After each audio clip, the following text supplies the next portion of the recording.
예, 금요기도회마다 지금 어거스틴의 고백록의 내용을 가지고 같이 보고 있어요. 여러분 이제 어떻게 듣고 있는지 이제 궁금하기도 하고, 아마 이 정도 왔으면 이제 책을 보시기도 하고, 또 어거스틴이 말하고자 하는 그 내용들을 들으면서 자기의 삶에 비춰보기도 하고, 또 연관도 찾아보고, 뭐 저같이 이런 모습들이 내게도 있구나라고 그래서 동화되는 것도 아마 있을 것 같아요. 그래서 어거스틴에 관한 이야기를 들으면서 어렵게 볼 건 아니고 이제 좀 더 익숙함으로 보고, 또 우리 신앙을 비추는 좀 거울이 됐으면 좋겠습니다. 자, 지난 시간에 이어서 좀 보는데요, 지난 시간에 마니교의 감독이었던 파우스투스를 만나기를 열망했던 어거스틴, 그런데 막상 그 카르타고를 방문했던 파우스투스를 만나고 나서는 극히 실망하죠. 마니교회는 진짜 진리는 없는 거구나. 이들은 그냥 입으로만 뭐가 있는 것처럼 떠든다라는 것을 발견하게 돼요. 그래서 그 실망감을 가지고 이제 마니교회에서 벗어나기를 생각하기 시작하는데, 문제는 이러한 자기 앞에 어떤 어려운 상황이 찾아왔을 때 자기의 뜻대로 되지 않으면 어거스틴이 현실을 좀 도피하는 인간형에 가깝습니다. 그래서 카르타고에서 떠났으면 좋겠다. 그래서 그가 생각했던 곳이 로마였어요. 그래서 로마로 옮겨가죠. 로마는 동경했습니다. 로마에 가면, 로마 제국의 수도에는 학생들도 분명히 굉장히 똑똑하고 예의도 바르고 잘할 거야, 그렇게 하고 왔는데 간지 1년 정도 있다가 또 떠나야 됩니다. 왜냐하면 로마에서 경험했던, 특별히 그 학생들에 관한 실망이 엄청 컸습니다. 로마 학생들은 다를 줄 알았는데 선생을 속이고 수업료 안 내려고 작당 모의하는 걸 보고 나서 너무 실망하죠. 그래서 또 이 지역에 실망하니까 또 떠나려고 합니다. 그래서 지원했던 게 밀라노에서 찾고 있던 수사 교수 자리가 나왔다는 말을 듣고 그리로 옮겨갑니다. 그래서 이 밀라노에 갔을 때에 마침내 좀 특별한 인물을 하나 만나죠. 앞에 말했던 마니교의 파우스투스를 통해서 실망하고 마니교의 실체를 봤다면, 밀라노에서 만났던 밀라노 교회의 이 교부라고 알려집니다만 이제 목사죠. 이 감독이고 목사인데 암브로시우스라는 사람을 만나면서 그에게 호감을 느낍니다. 그리고 예배에 들어가서 말씀을 듣는 중에 말씀 가운데 눈이 열려지기 시작합니다. 지금까지 교회를 오래 다녔다고 생각했지만 복음에 관하여서 깨닫지 못하고 또 기독교 신앙에 관해서 오해했던 많은 것들에서 이 암브로시우스의 설교 가운데 하나님이 그런 분인가? 성경은 바로 이런 걸 주장하는가? 이제 그런 것들에 관해서 깨닫기 시작하죠. 그래서 이때 그의 경험으로 그가 이걸 뭐라고 설명하냐면, 마치 어둠 속에 갇혀있던 나의 눈이 열리는 것 같았다. 마치 어둠 가운데 한 줄기 빛이 비추는 것처럼 느껴졌다고 하는 그런 고백을 하게 됩니다. 그래서 이 암브로시우스의 설교 듣기를 좋아해요. 그러면서 이때의 자기의 상태를 뭐라고 말하면, 나는 이제부터 기독교 예비 신자가 되겠다, 그렇게 말합니다. 근데 제가 지난 시간에 소개했습니다. 예비 신자는 진짜 신자가 아니에요. 이 사람은 신자가 될 걸로 예약을 걸어놓은 겁니다. 다시 말하면 예수님을 믿는 게 아니에요. 앞으로 믿어갈 것이다, 믿게 될 날이 있지 않겠냐, 그러면서 예비 신자를 자처한 겁니다. 그러니까 믿음 있는 사람이 아니고 믿었으면 좋겠다, 뭐 이런 정도입니다. 이 당시에 어거스틴의 신앙의 상태였어요. 좋은 말씀을 들었지만 호감은 가지만 아직 믿지 못하는 사람. 그렇기 때문에 오늘 이제 저와 함께 다루는 게 제 6권의 이야기인데요, 6권의 이야기의 그 특징은 뭐냐면, 어거스틴이 점점 믿음 안으로 들어가기 시작합니다. 왜냐하면 여러분, 말씀은요 사람을 변화시켜요. 말씀을 통해서 이 사람이 점점 깨닫게 되고 믿음이 필요하구나, 이걸 알게 돼요. 분명하게 그의 이 총명했던 사람이 그렇지, 이 믿음으로 기독교 진리를 발견하는 거구나 알게 되는데, 오늘 중요한 문제는 믿음으로 가려고 하는데 그의 발목을 꽉 붙잡고 있는 게 있습니다. 그게 뭐냐면, 지금까지 살아왔던 삶의 습관들, 자기 안에 있는 세상의 욕망과 출세 혹은 세상에 관한 이 여러 가지 것들이 믿음으로 나아가는 것이 자꾸 비교가 되고 전진하지 못하게 가로막습니다. 사실 저와 여러분이 오늘 다룰 이야기는 바로 그런 이야기인데요, 이 어거스틴이라고 하는 사람이 믿음의 필요성을 알았음에도 불구하고 그 믿음과 세상의 욕망, 세상 사랑 사이에서 갈등하는 모습이 나옵니다. 그래서 이 당시 어거스틴의 상황은 아직 믿음 있는 사람은 아닌데, 이제 앞에 말했던 것처럼 밀라노에 와서 달라진 것, 그것은 교회 예배에 가기를 좋아합니다. 그전에는 예배에 가도 그냥 멀뚱히 쳐다보고 딴 생각하고 그러다 왔어요. 그리고 실제로 그가 예배 가운데 자기의 정욕이 발동해서 어쩔 수 없었다, 쉽게 말하면 다른 여자들 쳐다보고 그러다 온 거예요. 그런데 이때는 이 30살 무렵이거든요. 30세 무렵의 어거스틴은 예배에 가는 걸 이제 좋아하기 시작합니다. 이유는 딱 하나였어요. 암브로시우스가 전하는 말씀을 통해서 성경을 알아가는 재미가 있었다는 거죠. 그렇지만 다시 말하지만 여러분, 아직 믿음이 있는 거 아닙니다. 약간의 성경의 지식을 들으면서 자신이 가졌던 의문점들이 해소되어가는 과정을 보면서 조금씩 나아가고 있는 그런 상태였던 겁니다. 자, 그런데 이제 이런 어거스틴의 삶에 이제 또 다른 변화가 생겨나요. 아주 중요했던 변화의 시점은 뭐냐면, 그의 어머니가 어거스틴을 찾아옵니다. 그의 어머니가 어디 살고 있냐면, 지금 저 아래 타가스테 혹은 카르타고 북아프리카 북부 지역에 살던 어머니가 지중해를 건너서 이 로마보다도 밀라노가 한참 위에 있어요. 그런데 여기까지 어머니가 찾아와요. 네, 여러분, 제가 지금 쉽게 소개한 것 같지만 이거 되게 어려운 겁니다.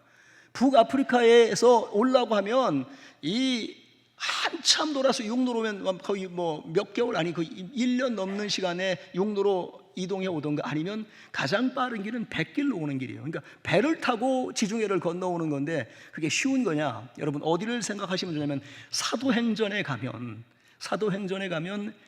이 바울이 로마의 죄수로 끌려갈 때 배를 타고 가는 그 여러 장면이 나와요. 유로굴라라고 하는 풍랑도 만나고, 멜리데섬에 뭐 배가 파선해서 표류하고 3개월 이상 가는 거에서 죽을 고비를 여러 번 넘기거든요. 그때로부터 이 어거스틴의 어머니가 움직였던 시점이 약한 200몇 년 차이 혹은 300년 정도 차이는 납니다만, 이 당시에 무슨 교통기술이 발달한 게 아니고 여전히 풍랑과 여러 이 바다의 이 문제 가운데 배 타고 넘어가는 건 쉬운 결정이 아니에요. 그런데 이 어머니가 아들이 밀라노에서 자리를 잡았다는 얘기를 듣고 가기를 결정했다는 겁니다. 대단한 어머니인 거예요. 근데 혼자 가지도 않습니다. 누굴 데려가느냐? 그 동거했던 여자 놓고 갔어요. 복잡하다고 카르타고에 놓고 혼자 도망갔어요, 로마로. 그래서 전에 소개한 것처럼 어머니가 쫓아가겠다고 하니까 어머니하고 얘기하다가 어머니 교회 기도하는 사이에 도망가가지고 혼자 배 타고 도망가는 뭐 그런 아들. 그런데 그 밀라노에 있다는 얘기를 듣고 어머니가 동거했던 여인과 또 그 안에서 낳은 자식을 데리고 갔던 겁니다. 대단한 어머니죠. 그래서 그 어머니가 이 아들을 찾아서 왔을 때 이때 어거스틴이 놀랍니다. 그리고 자기 어머니를 뭐라고 표현하느냐? 이때 사랑이 지극한 어머니는 모든 위험 중에서도 하나님을 의지하여 바다와 육지를 넘어 나를 따라와 계셨습니다라고 감탄하는 겁니다. 그리고 또한 그 어머니와 이제 대화하는 중에 자기의 상태를 말합니다. 근데 이때 어거스틴이 자기를 뭐라고 말하냐면, 자기 안에 변화가 있다는 말을 참 어떻게 보면 퉁명스럽고 조금 이상하게 말합니다. 뭐라고 말하냐? 나는 지금 심각한 위험에 빠져 있습니다. 나의 상태가 어떠냐? 나는 지금 만이교도 아니고 기독교도 아니고 아주 애매한 위기 가운데 있습니다. 그렇게 소개합니다. 사실 이게 좋은 변화거든요. 어머니가 늘 걱정했던 건 만이교에서 안 빠져나오는 게 이것 때문에 걱정인데, 어머니 내가 만이교에서 빠져나왔어요, 좋으시죠? 이래야 되는 거 아니에요. 근데 이 아들내미가 나는 지금 진짜 위기를 맞았다, 만이교도 아니고 기독교도 아닌 아주 애매하다, 이렇게 말하니까 뭐 이게 모르겠어요, 어머니를 놀리는 거였는지. 근데 이 어머니는 이런 말을 듣고 전혀 뭐 내색도 안 하고 가만히 쳐다봅니다. 그런데 그 어머니가 뭐라고 말하느냐? 나는 내가 죽기 전에 네가 반드시 주님께 돌아올 줄로 확실히 믿는다. 그 한마디로 끝내버립니다. 너 뭐라고 말하든지 하나님이 내게 이미 말씀하셨어. 내가 죽기 전에 너는 반드시 예수님을 믿는 사람으로 구원받게 될 거야. 나는 하나님께 그렇게 기도하고 믿어라고 말하는 거죠.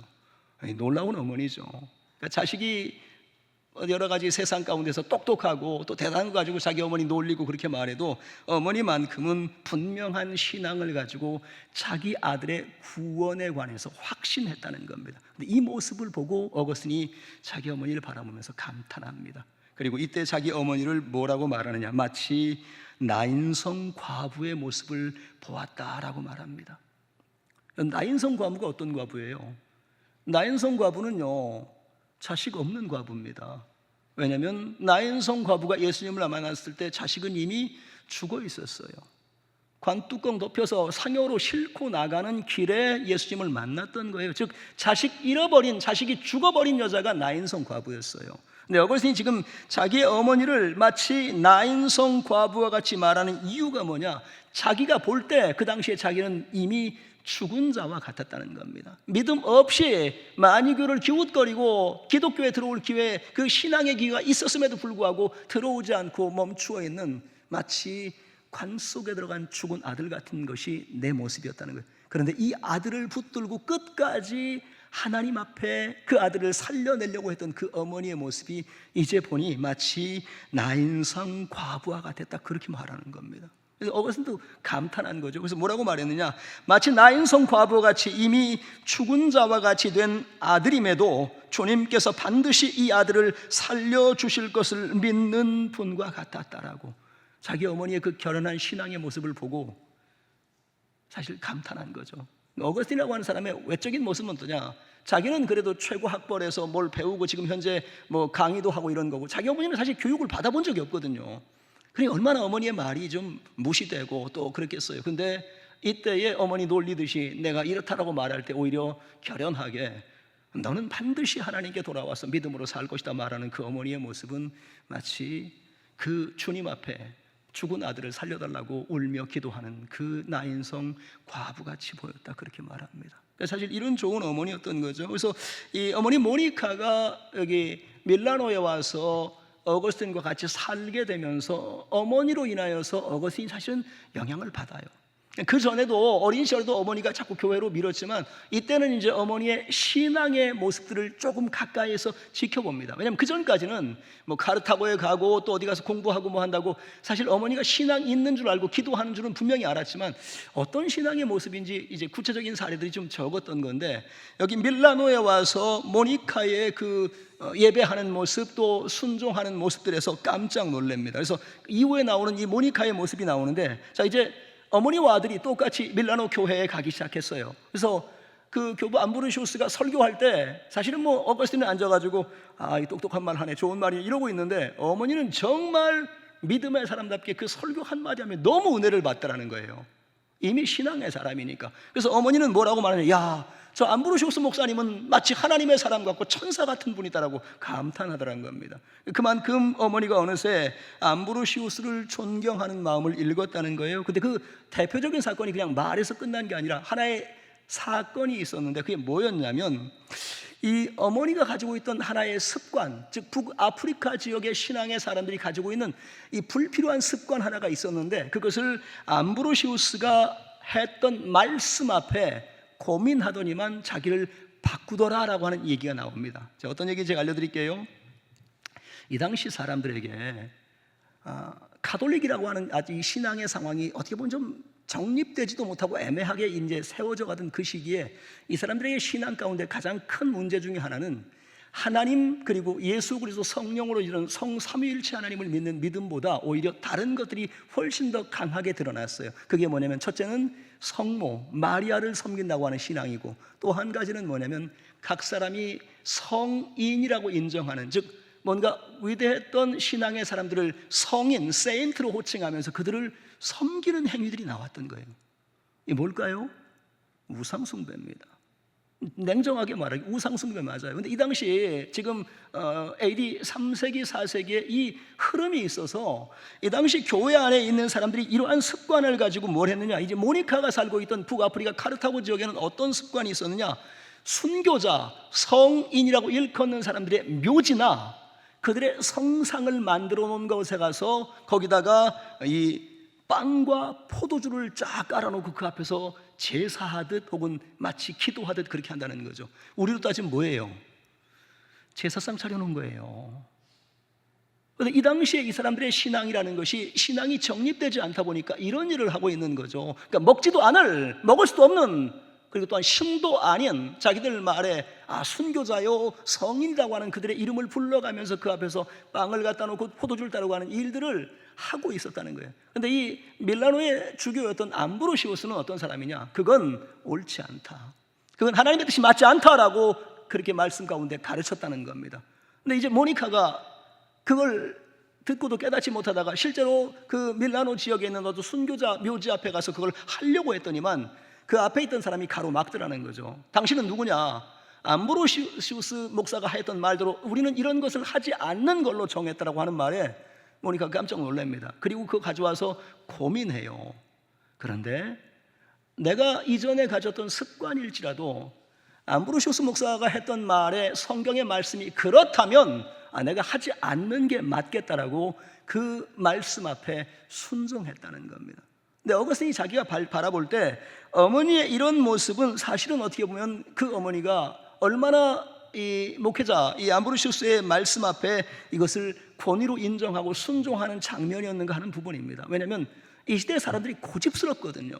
자기의 이 어떤 습관, 뭐 기도 습관, 뭐 하는 습관 이런 것들 계속 고집하거든요. 그런데 이때의 어머니는 그 상황 앞에서 잠시 갈등했지만 아무런 불평하지 않고 그 일을 다시 하지 않기로 접었다는 겁니다. 그래서 이 장면을 보면서 어거스틴이 이걸 뭐라고 말하냐, 신앙 안에서 복종하는 모습을 우리 어머니가 보여줬더라라고. 그래서 어머니가 말씀 앞에 순종하는 모습을 보면서 아, 이게 우리 어머니가 가진 신앙의 모습이구나라고 깨달았다는 거예요. 자, 이게 모니카가 보여준 장면이었고, 이제 또한 이제 그 어거스틴이 자기 어머니를 바라보면서 어머니가 교회를 왔다 갔다 하고 또 열심히 있는 신앙을 보면서 자기 어머니의 신앙을 세 가지로서 정리합니다. 우리 어머니가 보여준, 내게 가르쳐준 신앙의 특징이 뭐냐라고 말할 때 그 어머니가 보여줬던 신앙을 세 가지의 중요한 좋은 점으로 소개하는데, 첫 번째, 항상 좋은 일을 하려고 노력하더라. 두 번째, 신앙생활에 열심을 가지고 살아가더라. 세 번째, 교회에 늘 출석함으로 예배를 지켜가더라. 이거였어요. 지금 이 얘기 들으면서 당연한 거 아니야 라고 말하지만 여러분, 진짜 당연한 점은 확인해 보십시다. 저는요, 여기 지금 이 모습이 모니카가 보여주는 신앙 가운데 신앙의 기본을 지켜가는 모습으로 전 그렇게 인정을 해요. 이거 굉장히 중요한 부분입니다. 그리고 모니카의 이러한 신앙을 어거스틴만 보고 옳게 인정한 것이 아니라 암브로시우스가 이 어거스틴을 만날 때마다 또 어머니를 볼 때마다 이 어거스틴의 어깨를 두드리면서 그렇게 말하는 겁니다. 야, 너는 정말 좋은 어머니를 뒀다. 너의 어머니는 정말 신앙의 모범이 되는 사람이라고 그렇게 칭찬하더라고. 이런 어머니를 모시고 사는 건 넌 정말 행복한 사람이야. 아직 믿음도 없는 사람한테 그런 말로써 이 어머니가 얼마나 중요한가를 가르쳤다는 거죠. 근데 여러분, 여기 말하는 세 가지 한번 살펴보십시다. 저는 이게 뭐라고 느끼냐면 믿음의 사람에게 꼭 있어야 되는 모습이라고 생각합니다. 다만 제가 한번 순서를 좀 바꿔서 설명해 볼게요. 지금 앞에 지금 하나 둘 셋에서 저는 이제 먼저 두 번째에 해당되는 신앙의 열심이었다라고 하는 이 부분들, 여러분 이게 왜 중요하냐, 이 믿음의 사람에게 신앙의 열심이 사라지는 것은 큰 문제죠. 제가 오늘 이 시대의 사람들에게 느끼는 가장 심각한 건 뭐냐면, 이 시대 사람들은 이전 시대의 사람들보다 신앙의 열심이 없어요. 점점 사라져 갑니다. 이전 시대의 사람들이 기도했던 것, 예배를 중시했던 것, 하나님 앞에 최선으로 살고자 했다는 모습에 반의 반도 안 될 만큼 지금 현저하게 주저앉아가고 있어요. 신앙의 열심이 사라져가고 있기 때문에 믿음도 약화를 맞고 있는 거죠. 어거스틴의 어머니 모니카의 장점은 그 신앙의 열심이 항상 일관되게, 여러분 이 신앙의 열심이 뭔데요? 이게 바로 하나님을 사모하는, 하나님을 사랑하기 때문에 열심을 내는 거예요. 다시 바꿔 말할게요. 왜 신앙에 열심이 없느냐? 왜 열심을 내지 못하느냐? 그만큼 하나님을 사랑하지 않기 때문입니다. 하나님을 사랑하지 않기 때문에 이전보다 더 열심히 있게 신앙으로 나가지 않는 거예요. 그런데 오늘 모니카에게는 그 신앙의 열심으로 정말 하나님을 우선하고 사랑하는 마음이 있었다는 거예요. 자, 두 번째, 이 세 번째 해당되는 부분인데요. 늘 교회에 출석했다라고 하는 이 말이 뭡니까? 이게 예배 생활입니다. 이 여인의 삶에서 예배는 중요했고, 예배를 중심으로 자기의 삶의 많은 것들을 그 교회 안에서 확인해 갔던 거예요. 여러분, 우리 예전에 선배들도 그랬습니다. 자기 삶에 중요한 게 없었던 게 아니에요. 삶에 바쁘지 않았던 게 아닙니다. 그러나 교회 안에 와서 진행되는 예배들, 예배 가운데 나와서 그 예배 안에서 하나님을 대면하기를 힘썼고, 교회 안에 어떤 일이 있다, 뭐가 있다라면 열일 제쳐두고 달려나와서 교회 가운데서 섬김과 수고와 헌신의 일들을 감당했죠. 그게 뭐예요? 늘 교회를 중심으로 신앙을 형성해 갔던 모습들인데, 바로 모니카가 그런 사람인 거예요. 자기 어머니를 보니까 늘 신앙의 가장 우선 교회를 가고 예배를 참석하고 그 안에서 교제하고 이걸 중요하게 여기는 사람으로 있었던 거죠. 세 번째가 뭐냐면, 아까 처음에 나왔던 항상 좋은 일을 하려고 했다라고 하는 이 말, 여러분 이게 뭐냐면 선한 삶의 모습이죠. 이건 언제 나오느냐? 이 앞에 두 가지가 충족했을 때 나오는 말입니다. 신앙의 열심과 교회 안에서 믿음의 삶으로 살아가기 때문에 삶의 자리에 가서 항상 좋은 일을 하려고 애쓰는 겁니다. 그게 성경이 말하는 선한 양심과 선한 행위로서 살고자 하는 믿음의 모습인 거죠. 이게 있어야 되는 거예요. 아니, 믿음으로 살아가는 사람에게 하나님을 뜨겁게 사랑하는 것과 교회 안에서 예배를 그렇게 중시하는 것과 선한 일을 위해서 애쓰는 이거 없으면 여러분, 뭐 도대체 뭘로 신앙을 증명하려고요? 말로? 다른 걸로 안 돼요, 여러분. 제일 중요한 게 바로 이 모니카가 보여줬던, 어거스틴이 볼 때는 별로 많이 배우지도 못하고 뭐 잘 알지도 못하는, 그러나 그 어머니가 보여줬던 신앙의 모범이 뭐냐? 신앙의 열심과 교회 안에서 늘 출석하며 예배하는 것과 좋은 일을 하려고 애쓰고 수고하는 모습을, 이게 믿음의 모습, 우리 어머니가 내게 가르쳐주는 가장 좋은 신앙의 모범이 되는, 본이 되는 모습이구나, 그렇게 알았다는 거예요. 그것을 통해서 모니카가 이 아들에게 영향을 주죠. 아니, 모니카가 뭘 얼마나 안다고 아들을 앉혀놓고, 아들아 성경이 어떻고 말씀이 어떻고, 되겠어요? 듣지도 않죠. 그런데 어머니가 보여줬던 신앙의 열심과 교회 예배를 중시했던 것과 항상 좋은 일을 위해서 애쓰고 수고하는 모습이 이 똑똑한 척하는 자식의 마음에 확 들어와 버린 겁니다. 이게 모니카가 끼쳤던 신앙의 영향이었어요. 또한 두 번째로 이 어거스틴의 신앙 가운데 크게 영향을 끼쳤던 사람이 뭐냐면 바로 암브로시우스입니다. 바로 이 암브로시우스를 통해서 은혜를 얻고 또한 믿음의 필요성을 깨달았다는 거죠. 그래서 어거스틴이 가까이에서는 어머니를 봤지만 사실 이 성경적이고 신앙적인 부분은 대부분 암브로시우스에게 영향을 받아요. 왜냐하면 그에게 말씀을 들으면서 그 말씀이 옳다고 여겨졌기 때문에 계속 교회를 갑니다. 그런데 여러분, 이 암브로시우스가 사실 이게 그 당시 교부라고 하는 직책이 감독이거든요. 하나의 교회뿐 아니라 여러의 교회의 이 일들을 담당해야 됐어요. 그러니 얼마나 바빴겠습니까? 주일에 가서 예배를 드리고 또 다른 곳에 가서 예배를 드리는데 어거스틴 같은 경우는 어떠냐면 앞에 그 파우스투스와 상황처럼 자기하고 좀 마주 앉아서 토론하고 물어보고 이걸 하고 싶은데 암브로시우스가 시간이 안 나는 거예요, 주일에. 근데 평일에 와서도 좀 보려고 하는데 암브로시우스가 너무나 바빠서 여러 사람을 상담하고 가르치는 것에 전념하는 걸 보면서 내가 시간을 뺏기는 어렵겠다라고 단념합니다. 근데 그러면서 암브로시우스의 모습을 이렇게 지켜보다가 어거스틴이 뭐라고 말하냐면, 이 사람은 정말 행복한 사람이다, 그렇게 말합니다. 너무 바쁘고 이 복음의 일에 매진하는 그 모습을 보고서 어거스틴이 속으로 너무 부러웠던 거예요. 뭐냐면 이 사람은 진짜 행복한 사람이다. 왜? 이 사람은 하나님께서 주신 자기의 사명을 감당하는 것에 수고하는 것과 모든 사람을 가르치고 사람들에게 존경받는 모습을 보니 이 사람은 너무 좋겠다. 그런 걸 보고서 부러워했던 거죠. 사실 그래서 그 부러움 가운데 이 암브로시우스가 가지는 어떤 신앙의 모습을 배우고 싶었던 거예요. 그런데 사실 그러면서도 이제 어거스틴의 말 가운데, 그런데 그래도 암브로시우스도 좀 어려운 게 있더라. 이게 뭐냐면 너무 바빠서 힘들어 보이더라. 두 번째는 독신으로 사는 거 쉬운 거 아닌 것 같은데, 이 문제였어요. 이 당시 이제 이미 가톨릭 체계 안에서 이 신부가 되거나 이 사제가 되는 사람들에게 독신을 권하고 있었거든요. 그래서 사실 어거스틴은 그럴 수밖에 없어요. 자기는 여자를 만나고 동거하고 이게 너무나 중요한 사람인데 혼자 살아가는 남자를 보니 저 바쁜데 여자도 없이 괜찮나, 이제 그런 마음을 가지고 봤던 거죠. 그러나 그럼에도 불구하고 어거스틴은 이 암브로시우스를 통해서 성경의 말씀을 듣는 것과 자기 안에 가졌던 수많은 의문들을 해결해 가면서 큰 영향을 받습니다. 그런데 특별히 암브로시우스의 설교 가운데 어거스틴이 참 좋아했던 것이 하나 있어요. 그게 뭐냐면 이 암브로시우스가 진행하는 성경 해석의 방법이었어요. 이 당시에 유행했던 성경의 해석 방법이 알레고리 해석이었습니다. 들어보셨나요? 알레고리 해석? 들어보셨을 수도 있고 또 모르셔도 상관없습니다. 요즘 오늘날은 알레고리 해석을 하는 걸 좋아하지 않습니다. 왜냐하면 옳게 여기지 않기 때문에. 근데 이 알레고리적 해석이라는 게 뭐냐면 성경에 나와 있는 구절과 문장 혹은 문맥의 해석보다 그 어떤 상황과 구절 속에 있는 이면의 모습을 찾아내기를 좋아하는 게 이 알레고리 해석이었어요. 그래서 알레고리 해석이 어떻게 보면 성경을 풀어주기 때문에 잘 모르는 사람은 그런가 봐, 너무 좋은 얘기네, 그렇게 하기도 쉽지만 잘못하면 잘못 해석하는 것 때문에 쉽게 잘못된 방법으로 넘어갈 수도 있어요. 제가 알레고리 해석의 몇 가지 유형만 한번 좀 설명해 볼게요. 사실 이거 하려면 한 시간도 없는데 짧게 이런 겁니다. 창세기 보면 아브라함이 그의 독자 이삭을 모리아산에 가서 하나님께 바치려고 하죠.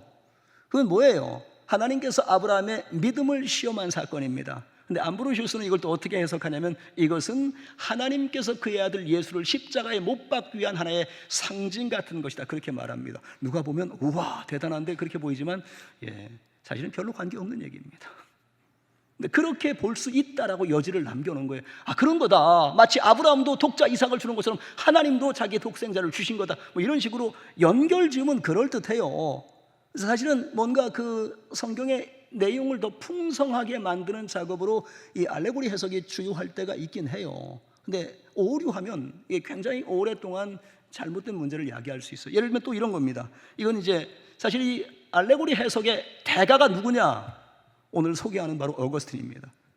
어거스틴이 그 시절의 알레고리 해석으로서 성경의 수많은 내용들을 풀어낸 정말 대가 중의 대가입니다. 그리고 이게 후대에도 큰 영향을 끼쳐요. 무려 500년 이상 혹은 뭐 1000년까지 영향을 끼치는데 나중에 근데 중세를 지나고 근대 신학에 들어와서 이건 옳지 않다라고 사실은 말합니다.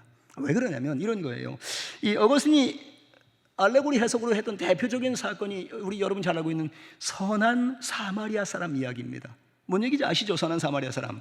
유대인의 한 사람이 가다가 강도를 만나고 그 앞을 제사장과 레위 사람이 지나가던 선한 사마리아 사람이 그를 구해줬다. 이걸 어거스틴이 이 알레고리 해석으로 뭐라고 말하냐면 이 강도 만난 유대인, 이 사람은 누구냐? 죄와 악으로 상처받은 모든 인생을 말하는 거다, 이렇게 말합니다. 자, 그러면 제사장과 이 레위 사람은 누구냐? 그 당시에 유행했던 이 율법과 종교의 제도, 그러나 이건 사람을 구원하지 못하고 그냥 지나쳐가 버렸다. 그럼 세 번째, 선한 사마리아 사람 누구냐? 선한 사마리아 사람은 그 시대에 무시받지만 그러나 막상 이 상황 가운데 가장 필요한 구원을 이루는 예수님을 상징하는 거다, 이렇게 풀어갑니다. 그럴듯하죠? 이 당시는 이랬어요. 그래서 그 얘기를 듣고 선한 사마리아 사람 예수님이야? 예수님이 비유했던 건데 좀 뭐가 이상하지만 그렇게 해요. 그리고 또 거기 나오는 여러 가지 부차적인 것도 다 얘기가 됩니다. 예를 들면 그 강도 만난 사람, 다친 사람을 안아다가 여관에 누웠다 그랬더니 여관은 어디냐? 교회다. 그리고 여관에 갈 때 이 선한 사마리아 사람이 두 가지를 썼다. 기름을 썼고 또 포도주를 썼다. 기름과 포도주는 뭐냐? 기름은 성령이고 포도주는 뭐 은혜다, 뭐 이렇게 해석을 합니다. 재밌죠, 듣다 보면. 그리고 뭐 별거 다 나와요. 그 뒤에 나오는 무슨 뭐 2달란트는 뭐냐? 이건 뭐 여러 가지 뭐 진리다, 복음이다, 이렇게 이건 2000년이다 이렇게 소개하는 분도 있습니다. 그러니까 알레고리 해석이라는 건 사실은 그런 거예요. 상황을 그 사람이 자기가 받은 영감을 가지고 해석하는 건데 잘 모르는 사람이 듣기에는 깊이 있네, 대단해 이렇게 보이지만 성경의 본래적인 의미와 예수께서 말씀하신 그 비유들의 의도를 아는 사람이 보기엔 지나친 자기 해석이 될 수 있는 거예요. 선한 사마리아 사람의 그 비유를 주신 것이 그 의도가 뭔지를 알면 이렇게 해석하는 건 좀 이상한데라고 봐야 되는데 이 당시는 어땠냐? 이 당시는 바로 이렇게 알레고리 해석을 가지고서 그 내용들을 풀어주는 것들이 상당히 유용하게 들렸던 거예요. 특히 어거스틴이 바로 그런 사람이었던 거예요. 자기는 성경을 봐도 잘 모르겠는 거죠. 그런데 암브로시우스가 앞에서 그렇게 근사하게 해석을 해주니까 오 하면서 이게 이해가 너무 잘 됐다는 겁니다. 그래서 사실은 어거스틴이 그런 부분들 때문에 이후에 이러한 것들을 발전시켜요. 근데 어거스틴의 상황을 보면 그럴 수밖에 없어요. 자, 왜 그랬느냐? 첫 번째, 그가 마니교에 있었지 않습니까? 마니교는 어떠냐? 성경을 너무 문자에 집착해서 예를 들면 시편에 여호와의 손이, 여호와의 눈이 뭐 이렇게 되지만 마니교를 하나님을 사람으로 만들어 버립니다. 야, 여기 써 있잖아. 눈이 있잖아. 또 손이 있대잖아. 하나님은 사람과 똑같아. 이렇게 가르쳤는데 어거스틴은 이게 너무 이해가 안 됐던 거죠. 이게 말이 되나? 근데 암브로시우스 설교를 들으면서 하나님은 그런 존재가 아니다. 하나님은 영적으로 어디나도 계실 수 있는 분이니까 그게 맞는데? 이렇게 되니까 뭔가 아까 말한 그 문자적이고 직접적인 해석에 관해서 뭔가 거부감을 가졌던 거죠. 자, 그러면서 사실 이 암브로시우스 설교를 여러 번 들으면서 성경을 보는 안목, 또 성경을 해석하는 것에 관해서 좀 생각이 많이 열려집니다. 그래서 사실은 이 어거스틴이 암브로시우스를 참 좋아해요. 예배에 가서 말씀 듣는 걸 정확히 듣습니다. 그런데 여러분, 예배 가운데 와서 말씀을 듣습니다만 이 당시 어거스틴의 가장 큰 문제는 뭐였냐면 믿음으로 듣지 않는다는 겁니다. 믿음으로 듣는 게 아니라 지식을 더해지고 자기의 의문점을 해소하는 방식으로 듣고 있기 때문에 여러분, 이게 문제가 되는 거죠. 여러분께 묻겠습니다. 여러분은 설교의 말씀을 왜 듣습니까? 일반적으로 생각해 보십시다. 왜 예배 가운데 와서 설교를 들어야 되고 말씀을 통해서 은혜를 얻어야 됩니까? 이유가 뭐예요? 지금 누가 말씀하시는데 그 말씀을 통해서 첫째는 하나님을 알기 원하는 것이고, 두 번째 그 하나님 말씀을 들음으로 말미암아 자기 안에 있는 믿음을 확인하거나 믿음을 성장시키는 목적으로 말씀을 듣는 거예요. 자, 그런데 어거스틴은 지금 지식이 더해지기는 하는데 믿음으로 듣지 못하기 때문에 늘 들으면서 암브로시오 선생님이 목사가 옳은 말을 하고 있네, 옳고 그름에 관한 판단으로 들으려 하고 그 이야기를 들으면서 자기의 지식은 더해지고 있지만 심각한 문제는 뭐냐면 믿음이 없다는 겁니다. 믿음이 안 생기니까 어떤 문제가 발생하느냐, 여러분 이런 거예요. 말씀을 통해서 믿음으로 구원에 이르는 은혜가 있어야 은혜 가운데 말씀이 더해지는데, 어느 순간부터 이 어거스틴이 이 설교 가운데 듣는 것은 마치 강연 가운데 지식을 듣고 있는데 삶의 자리에 가면 삶과 뭔가 괴리에 있는 것 때문에 너무 복잡해지는 겁니다. 즉 여러분, 말씀을 듣고 여기서 좋다고 말하지만 그 말씀이 우리의 삶에 영향을 끼치는 삶의 자리에 변화를 이끌어내야 말씀의 영향력이 생기는 거예요. 근데 이 당시 어거스틴은 이 예배당에 오면 말씀 좋은데 그래놓고 삶의 자리에 가면서 엉망진창으로 살고 있거든요. 그러니 오히려 삶이 뭔가 답답하게 느꼈다는 거죠. 자, 그러면서 어거스틴이 결국 깨닫습니다. 믿음이 필요한 거구나. 즉 믿음이 있어야 이 말씀이 들려지고 믿음으로써 이 말씀을 받아들여야 내가 마침내 그렇게 갈망하는 하나님의 진리를 발견할 수 있구나라는 것을 깨달아요. 내게 지금 필요한 건 믿음이었구나. 쉽죠. 근데 여러분, 이 사람의 큰 문제는 믿음의 필요성을 깨달았는데 믿음이 안 생겨요. 믿음으로 들으려고 하는 시도가 없기 때문에 믿음으로 나아가지를 못합니다. 그래서 어거스틴이 훗날에 했던 말입니다. 그건 뭐라고 말하느냐, 자기의 이때의 가장 심각함을 이렇게 고백하고 있습니다. 내가 그때 믿기만 했으면 나는 바로 치료가 될 수 있었을 것입니다. 그러면 믿음으로 내 영혼이 눈이 밝아져 하나님의 진리를 바라볼 수 있었을 것입니다. 그러나 그때 나는 돌팔이 의사에게 혼난 사람이 좋은 의사를까지 믿기를 무서워하는 것처럼 거짓된 어떤 것을 믿게 될까 봐 치료받기를 거부했던 것입니다. 그렇게 말합니다. 이해하실 수 있나요?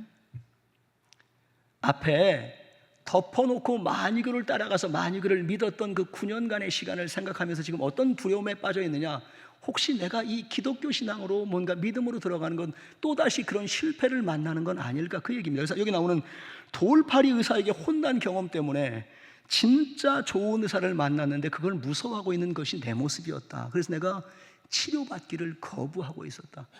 이때 믿음만 있었으면, 믿음으로 말씀을 받아들였으면 이때부터 이미 믿음으로써 하나님을 알고 믿음으로 하나님 앞에 더 가까이 갈 수 있었는데 믿음이 없었기 때문에 하나님 앞에 서기를 거절했다는 겁니다. 그래서 여러분, 이후에 이 믿음에 관하여서 어거스틴이 뭐라고 말하느냐, 나는 먼저 믿었어야 했다, 이렇게 말합니다.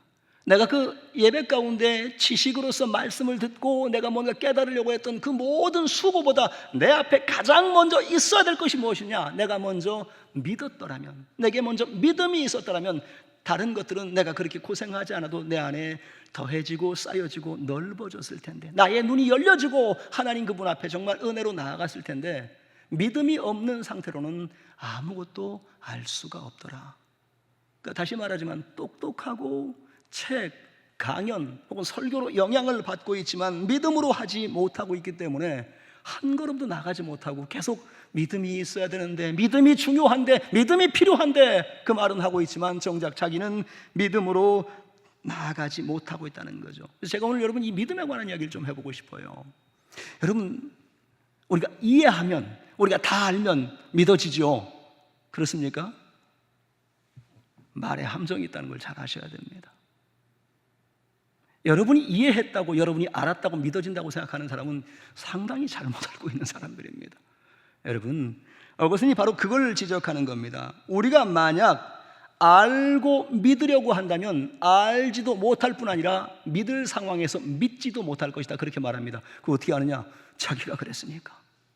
내가 다 알면 믿을 것 같은데, 내가 이해하면 될 것 같은데 라고 접근했는데 더 이상 이해도 안 되지만 더 이상 믿어지지도 않더라라고 말하는 거죠. 즉 무슨 말이냐, 우리는 알고 나서 믿는 게 아니고 믿을 때에 알게 되는 겁니다.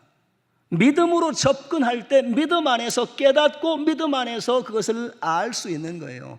그래서 여기서 필요했던 건 뭐냐면 믿음으로 접근하는 겁니다. 믿음으로 받아들이려고, 믿음으로 들으려고, 믿음으로 이해하려고 했어야 되는데, 믿음은 제껴두고 지식으로 이해하려고, 나를 이해하면 내가 믿을 것이라고 하는 반대로 가고 있으니까 계속 알 것도 같은데 답답하고, 뭔가 이게 그 상황에서는 맞는 것 같은데 자기 삶에는 아무런 영향을 못 주니까 미칠 지경이 되는 거예요. 결국은 그것 때문에 먼저 믿었어야 한다는 거예요. 제가 지금요 덮어놓고 믿어라, 무조건적인 믿어라, 그 얘기를 하는 게 아닙니다. 어거스틴이 바로 그렇게 말합니다. 믿을 만한 것을 믿음으로 접근하고 그것을 믿음 안에서 받아들이는 것이다라고 말합니다. 이게 뭐냐면 이 당시 어거스틴이 겪었던 문제죠. 일종의 의심병이었습니다. 혹시 앞에 기억하십니까?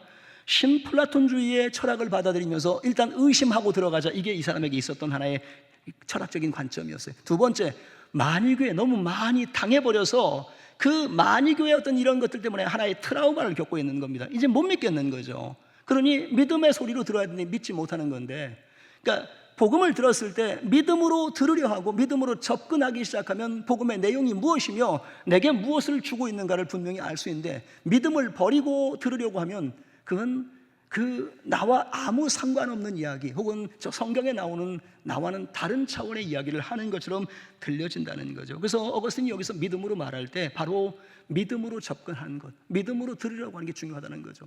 여러분, 이 자리에 아주 새로운 처음 오는 사람이 와도 똑같습니다. 그가 오늘 이 말씀을 잘 모르지만 일단 믿음으로 들어보겠다, 믿음으로 한번 생각해 보겠다라고 그렇게 접근하면 믿음 안에서 들려지고 믿음 안에서 조금씩 풀려갑니다.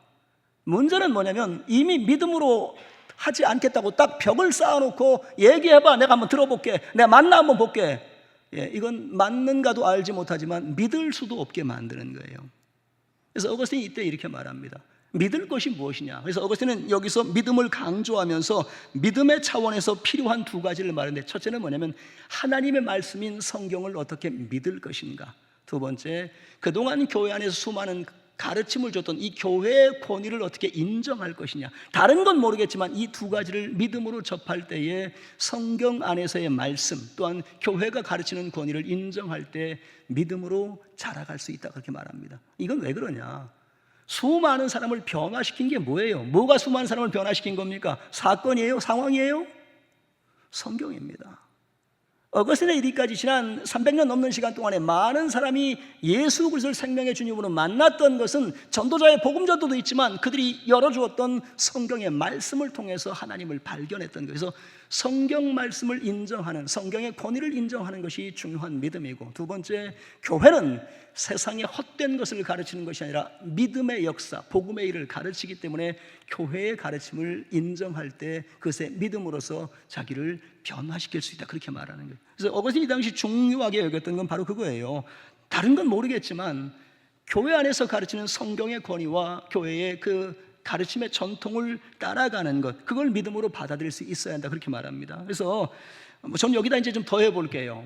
결국 우리가 성경을 통해서 믿는다는 게 뭐냐? 여러분은 성경에 무엇을 가지고 하나님을 믿습니까?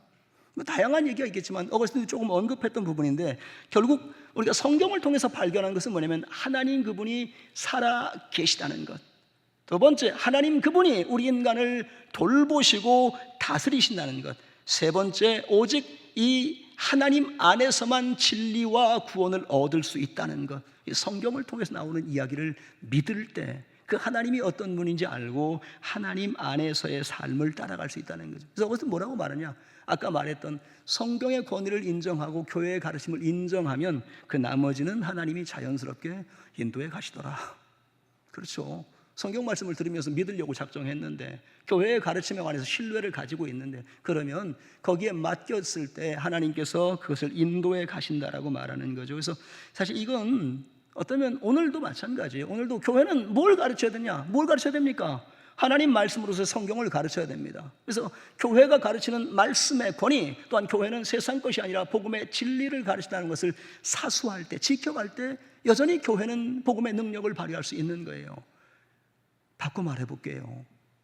교회가 성경을 가르치지 않고 있다면, 교회가 복음의 진리를 전면에 내세우지 않고 있다면 여러분, 그게 뭡니까? 교회가 스스로 권위를 망가뜨리는 겁니다. 교회가 더 이상 사람을 구원하는 이 일에 하나님의 뜻으로서 일할 수 없게 됐다고 하는 거예요. 그래서 교회는 정말 중요하게, 이 교회에서 가장 중요한 것이 뭐냐? 우리를 살게 하는 하나님 말씀의 권위. 그래서 강단은 늘 말씀을 선포할 수 있고, 성도는 그 어떤 것보다 복음으로 가르치고 복음 안에서 성장하는 것을 중요하게 여겨야 한다는 거예요.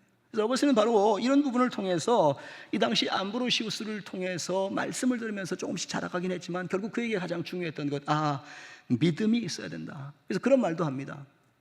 그 성경을 통해서 또한 교회의 가르침을 통해서 믿는 것은 너무 중요한데, 만약 누군가 그것을 거절하고 믿지 않는다면 그 책임은 누가 져야 되느냐? 누가 져야 됩니까? 그 성경 말씀을 인정하지 않고 교회의 가르침을 따라가지 않은 당사자가 책임을 져야 한다는 거죠. 그가 지옥을 가든 그가 책망을 받든 그건 그의 책임이라는 거예요. 그것까지도 하나님께 뭐 원망하고 하나님이 왜 안 하시냐 그렇게 할 수 없다는 겁니다. 하나님은 이미 우리 가운데 성경을 주셨고 교회를 통해서 믿는 사람을 가르치는 이 일들을 주셨다는 거죠. 어거스틴이 내렸던, 후대에 내렸던 결론입니다. 저 어떻게 보면 굉장히 똑똑하죠. 근데 여러분, 이 당시 어거스틴의 더 심각한 문제는 지금부터입니다. 이렇게 믿음의 필요성을 알았어요. 믿음이 있어야 되는구나. 그래서 이제 마음 가운데 좀 결심을 하게 됩니다. 내가 기독교 신앙을 이제 받아들여야겠다. 나도 이제 우리 어머니처럼 또 암브로시우스처럼 믿음으로 한번 좀 이렇게 접근하고 믿음으로 살아봐야 되겠다라고 마음을 먹었어요. 문제는 그렇게 마음을 먹고 삶의 자리를 고치려고 와보니까 자기 삶이 이게 쉽지 않겠다고 느꼈던 겁니다. 왜냐하면 지금까지 그의 삶에서 추구했던 수많은 것들, 세상에서 행복해지는 방식들에 자기는 너무 익숙해 있었던 거예요. 그것이 뭐냐? 어거스틴이요, 이때에 이 믿음으로 살아야지라고 이 생각을 하면서 도무지 꼼짝도 할 수 없었던, 자기를 얽매고 있던 자기 안에 있는 혹은 자기가 추구했던 행복의 조건을 세 가지를 나열합니다. 그 어거스틴이 추구했던 행복의 조건 세 가지가 무엇이냐? 첫 번째 명예, 두 번째 부유, 세 번째 결혼. 이 세 가지 굉장히 좋게 말한 겁니다. 책에 나온 이야기로. 제가 이제 좀 이따 실상을 좀 밝혀드릴게요. 인간이 행복해지는 방법을 보니까 명예가 있어야 되고 부유가 있어야 되고 결혼이 있어야 되지, 이게 어거스틴이 말하는 건데, 여기 말하는 것들을 한번 세세히 보십시다. 명예가 뭐냐? 어거스틴이 얻기 원했던 명예가 뭐냐? 권력입니다. 권력의 욕망을 가지고 살아왔어요.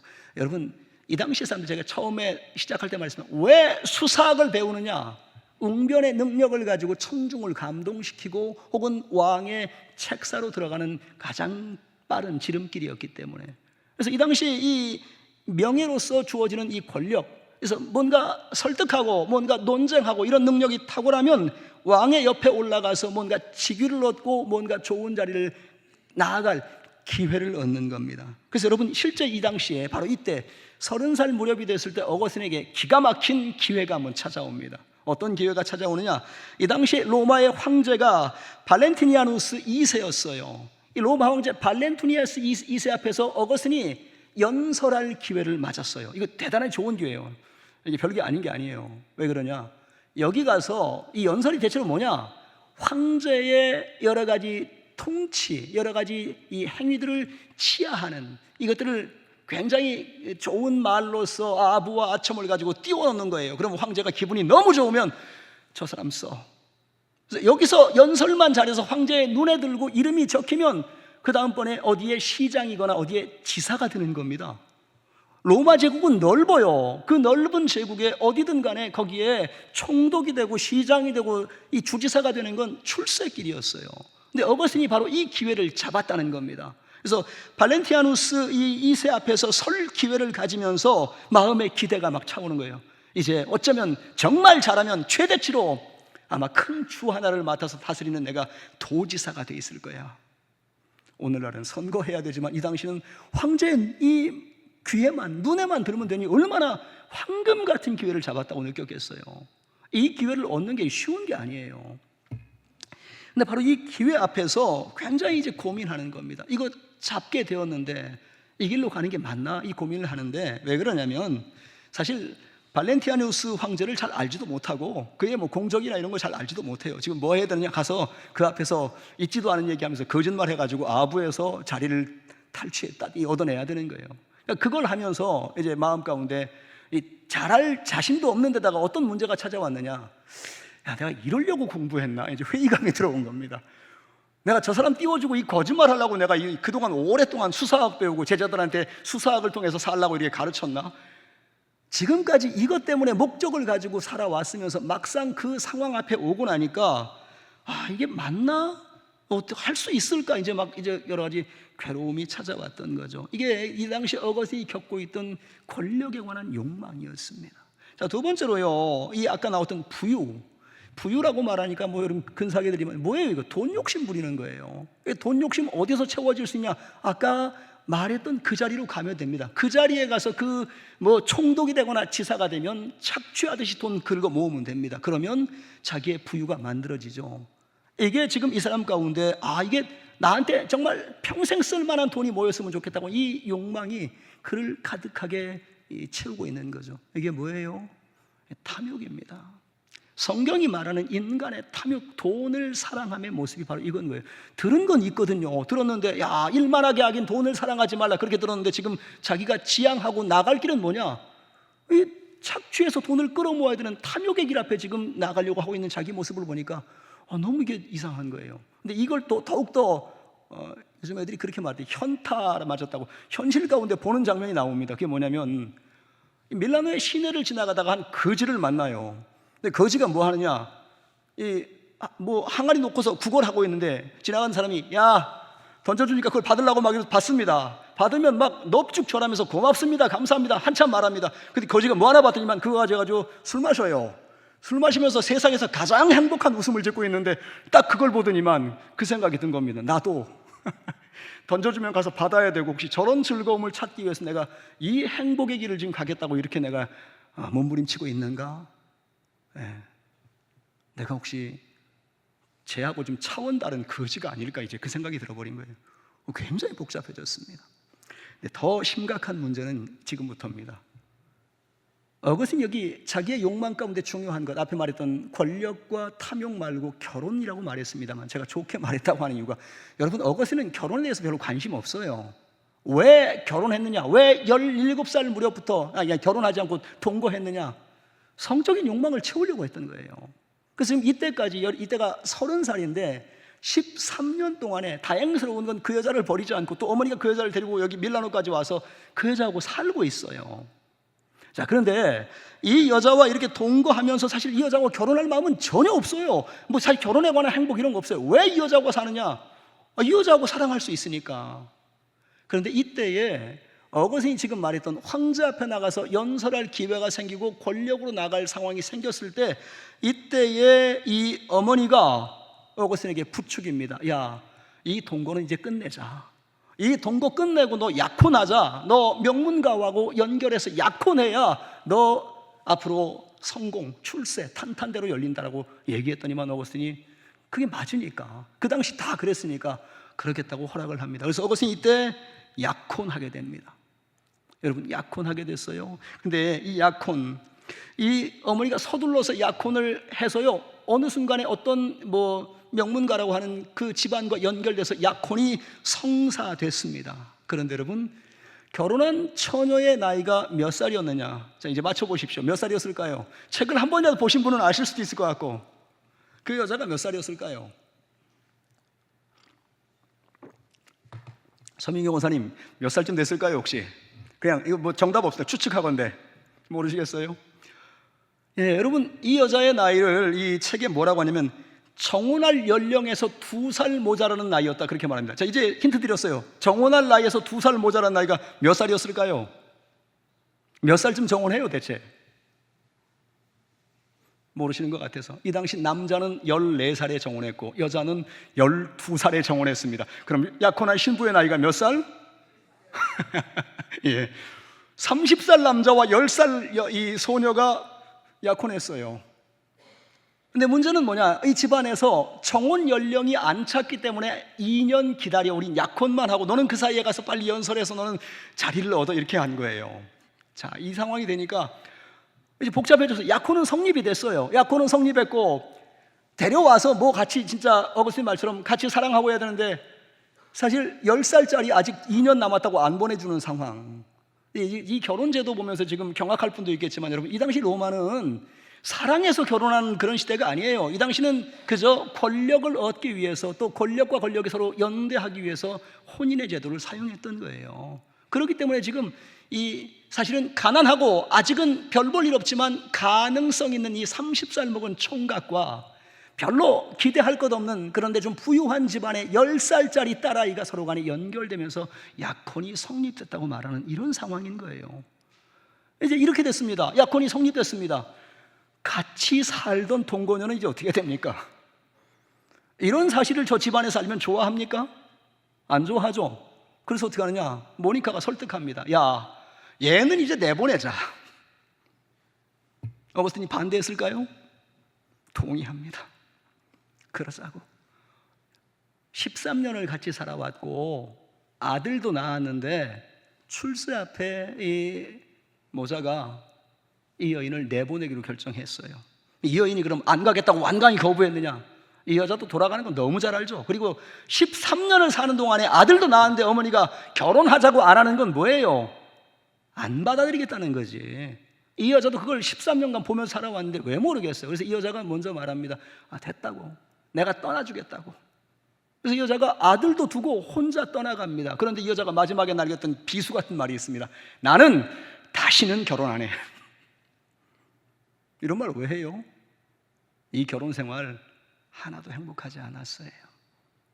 이 결혼을 통해서 만약에 어거스틴을 통해서 진짜 부인이 되고 그랬으면 행복했겠죠. 근데 계속 눈치 보고 언제 쫓겨날지 모르는 그 불안한 삶을 살았기 때문에 전혀 행복을 느끼지 못하는, 결국 떠나가요. 자기의 고향, 이들의 고향은 다 북아프리카 아닙니까? 그곳으로 떠나가면서 이 여자가 그 말로써 다시는 결혼하지 않겠다고. 이 하층민 출신의 여인이었던 이 여인 이름도 몰라요. 근데 이 여인은 아들 낳고 13년을 같이 살았지만 결국 이렇게 떠나갑니다.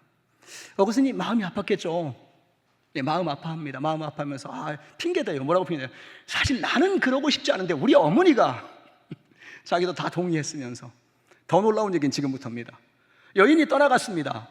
아직 10살짜리는 오려면 2년이 남았습니다. 그래서 어거스틴이 택한 방법이 무엇이냐? 또다시 동거를 시작합니다. 밀란에서 또 다른 여자를 찾아다 놓고 또 동거합니다. 어머니가 반대 안 해요. 2년만 기다리면 되니까. 이게 어떤 상황이에요?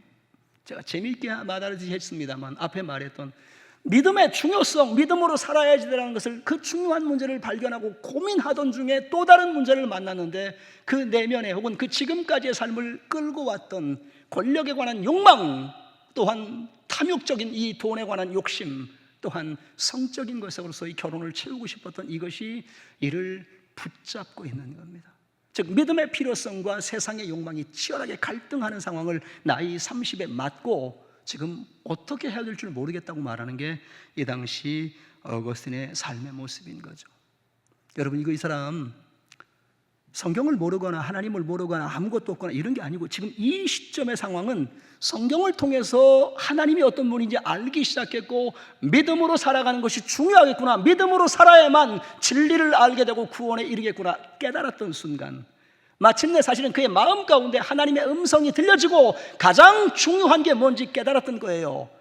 믿음으로 살아야 되는구나, 믿음으로 구원받는 거구나 깨달았던 시점이었어요. 근데 그 시점에 그의 발목을 잡았던 게 뭐냐면 바로 권력에 관한 욕망, 돈에 관한 욕심, 정욕에 관한 것들로 여전히 찌들어 있기 때문에 이 상황 앞에 갈등하며 시간을 계속 보내고 있는 겁니다. 여러분, 이게 어떤 거냐? 믿음의 길로 들어왔지만 여전히 세상의 정욕과 싸워야 되는 삶의 모습입니다. 사실 어거스틴의 이야기를 제가 말했습니다만 여러분, 우리는 안 그런가요? 여러분 안에는 명예 혹은 돈에 관한 생각 혹은 인간의 욕망에 관한 것들 여러분은 한 번도 안 느낍니까? 저는 어거스틴 이야기 들으면서 마치 제 얘기처럼 들렸습니다. 내 안에도 찾아보면 수많은 뭔가 좀 남들보다 더 잘 되고 싶던, 그래도 남들보다는 부유하고 있으면 좋겠던, 혹은 자기의 욕망에 관해서 했던 그 많은 것들이 수없이 있었을 텐데 어거스틴의 삶에서 결국 이것이 그에게 다가왔던 심각한 문제였던 거죠. 마침내 믿음으로 들어갈 기회, 믿음으로 성장할 시간이 되었지만 여전히 그를 붙잡고 있는 것은 세상의 욕망이었던 거죠. 그래서 이때 어거스틴이요, 하나님 앞에 자기의 그 모습을 보면서 이렇게 회고하듯이 고백합니다. 하나님께 하는 말이에요. 뭐라고 하느냐? 그때 나는 명예와 부와 결혼을 열망하고 있었고 당신은 그런 나를 보고 웃고 계셨을 겁니다. 그렇게 말합니다. 이게 뭐예요? 하나님, 나는 세상 욕망, 권력 이런 것 때문에 몸부림치는 그 모습이었을 텐데 하나님 보고 얼마나 한심하셨겠습니까? 이제서야 깨닫습니다 하는 말입니다. 한참 뒤에. 여러분, 근데 오늘 이 본문의 모습은 결국 오늘 우리도 느낄 수 있는 거예요. 우리도 경험하는 겁니다. 우리 안에 분명한 기준이 뭐냐면 우리가 하나님 말씀을 따라가고 성령의 인도하심을 따라가야 한다. 그거 모르시는 분 여기 없어요. 다 우리가 성령에 순종하며 말씀을 따라가야 한다 그렇게 말하지만, 그러나 여전히 우리 안에 욕심, 잘못된 것들이 우리를 이끌어갈 소지는 얼마든지 있던 겁니다. 그래서 여러분, 우리 함께 읽었던 본문 말씀, 이 갈라디아서 5장은 우리 가운데 뭐라고 가르치느냐? 성령을 따라 행할 때만 세상의 욕망을 이길 수 있다 가르칩니다. 우리 함께 읽었던 16절 말씀 볼게요. 내가 이르노니 너희는 성령을 따라 행하라. 그리하면 육체의 욕심을 이루지 아니하리라. 이미 성령을 알고 이미 하나님 안에 들어와 있지만 우리한테 계속적으로 앞에 제가 소개했던 것처럼 믿음의 삶으로 살아가는데 계속 도전하고 우리를 무너뜨리려고 하는 것은 뭐냐면 바로 육체의 욕심에 관한 것들입니다. 여러분, 아니라고 할 수 없게 우리는 계속 도전받고 있는 거고, 우리가 거기에 허용하는 순간, 조금씩 우리가 거기에 무너지는 순간 우리는 어느새 성령을 따라가야 한다고 하는 것은 알고 있지만 어거스틴이 경험했던 것처럼 육체의 욕망 앞에 현전히 사로잡혀서 점점 수렁으로 빠져가는 것처럼 될 수 있다는 게 문제입니다. 믿음으로 살아간다고 말하지만 여러분, 이 육체의 소욕에 관한 것들을 허용하면 허용할수록 결국 그것 앞에 무너져 갈 수 있는 거죠. 그래서 오늘 본 17절도 뭐라고 말하냐면 육체의 소욕은 성령을 거스르고 성령은 육체를 거스르나니 이 둘이 서로 대적함으로 너희가 원하는 것을 하지 못하게 하려 함이니라. 즉 우리가 믿음의 것, 하나님의 것, 하나님의 역사를 우리가 하고자 하면 성령 안에서 그 길로 나아갈 때 육체의 소욕은 하지 못하게 될 겁니다. 반대로 우리가 성령의 인도하심을 따라가지 않고 육체의 소욕을 허용하고 거기에 끌려가기 시작하면 어느새 우리 안에 성령의 일은 이루어지지 않을 것이다. 그걸 가르치는 거예요. 그래서 여러분, 우리의 삶은 사실은 항상 믿음으로 살아가는 삶의 자리에도 여전히 믿음과 세상 행복이 충돌하고 있다는 것을 아셔야 됩니다. 우리의 시선을 조금만 잘못 돌리면, 혹은 우리의 욕심이 조금만 잘못 발현되기 시작하면 어느새 세상 행복을 마치 대단한 것으로, 여기 어거스틴도 그랬던 거예요.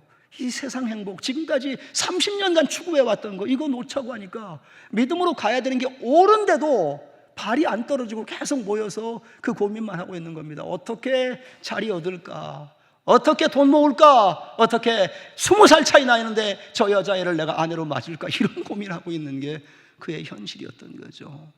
여러분, 믿음의 길로 가지 못하면 성령의 인도하심, 사실 이 믿음을 알게 한 분도 성령일 것인데 그것을 깨닫지 못하면 우리는 언제든지 육체의 욕망을 따라갈 수 있다는 거죠. 여러분 어떻습니까? 믿음으로 살고 있습니까? 그렇거든. 여러분, 믿음을 지켜가십시오. 하나님께서 우리를 여기까지 인도하신 것은 분명한 사실이고 하나님 안에 있기 때문에 우리 믿음의 삶은 후회가 없고 여전히 하나님 안에서 이 신앙의 여정은 갈만합니다. 하나님 그분을 알면 이 신앙의 여정은 재밌습니다. 즐겁습니다. 어거스틴이 봤던 것처럼 믿음으로 보기 시작하면 그 모든 것은 하나님 안에 열려지기 시작하고 그곳에서 참된 행복을 발견할 수 있는 거죠. 그걸 발견하지 못하니까 누가 봐도 잘못됐는데 그게 그 세상의 욕망이 참된 행복인 줄로 착각하게 되는 겁니다. 오늘 믿음의 사람들, 믿음과 세상의 행복이 충돌하는 상황에서 계속 승리하실 수 있어야 됩니다. 계속 이겨가면 하나님은 우리를 별 볼 일 없는 이 싸움들에 우리를 두지 않습니다. 더 이길 수 있고 더 강력하게 이끌어 가실 수 있는 거죠. 날마다 오늘 이 말씀 기억하시고 정말 우리가 믿음으로 나아갈 때 우리를 붙들고 있는 것이 무엇인가 잘 분별하시고 이겨가시기를 간절히 축원드립니다.